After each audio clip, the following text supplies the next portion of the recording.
शोएब जमाई, मैं आपसे शुरुआत करना चाहता हूं। अभी भी जमीयत कह रही है कि आदिल जैसे युवाओं का बचाव किया जाएगा, क्योंकि उन्होंने तो ऐसा कहा नहीं कि झूठे केस या सच्चे केस। अगर आदिल जैसे केसेस भी है तो भी जमीयत धर्म के नाम पर, मजहब के नाम पर ऐसे लड़कों का समर्थन करेगी जो मासूम लड़कियों को खुदकुशी करने पर मजबूर करते हैं।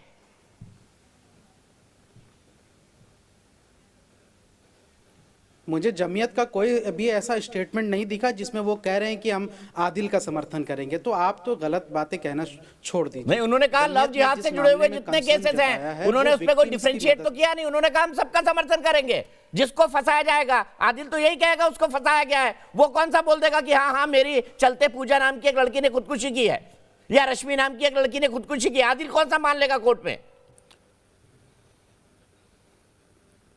देखिए, मेरी राय में हर तरह के पीड़ित की मदद करनी चाहिए।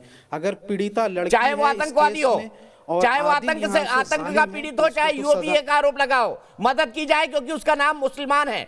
इसीलिए यही कह रहे हैं ना आप जमीयत का, मदद इसलिए की जाए क्योंकि नाम मुसलमान है। देखिए,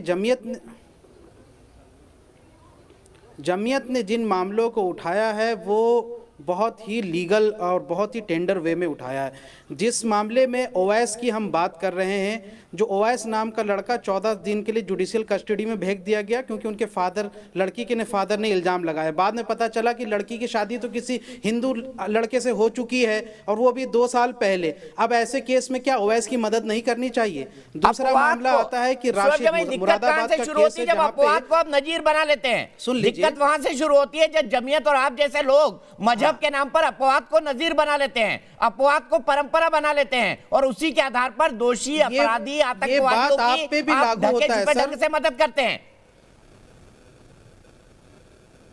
ये बात आप पर भी लागू होती है कि अपवाद को आप नजीर बनाते हैं और एक नैरेटिव सेट करते हैं, एक एजेंडा सेट करते हैं। मैं कहां कह रहा हूं कि आदिल को नहीं हो, आदिल को जेल में है। लव जिहाद का कानून 3 राज्यों ने बनाया ना, उसके अंदर डालिए, आदिल को सजा होनी चाहिए। में ही लव जिहाद का कानून 3 राज्यों ने बनाया। क्या अपवाद के आधार पर बनाया ये कानून? बताइए।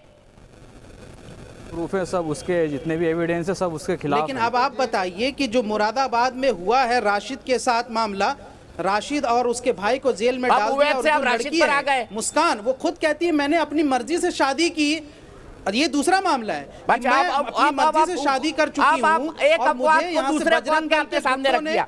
सीधे फराजी के पास चलता हूं। फराजी, जमीयत के स्टैंड से आप सहमत हैं? उसके बाद अश्विनी उपाध्याय जी से, और अब यहाँ पे जो भाई यहाँ पे जो लड़के फंस रहे हैं, जिनको फर्जी मुकदमों में लव जिहाद के नाम पर फंसाया जा रहा, क्या उनकी मदद नहीं करनी चाहिए? आपके हिसाब से तो उमर खालिद भी, आपके हिसाब से तो उमर खालिद भी गांधी विद गन है। आपके हिसाब से तो उमर खालिद भी गांधी विद गन है, जिसके ऊपर दिल्ली दंगों का आरोप लगा है। बोलिए फराजी। उमर खालिद को तो जमीयत उलमा हिंद ने मदद की। आप क्या झूठा नैरेटिव गढ़ रहे हैं? झूठा नैरेटिव क्यों कर रहे हैं? जमीयत उलमा हिंद इनकी मदद क्यों ना करे जिन लड़कों को झूठे मुकदमे में फंसाया गया है? सवाल सिर्फ यही है।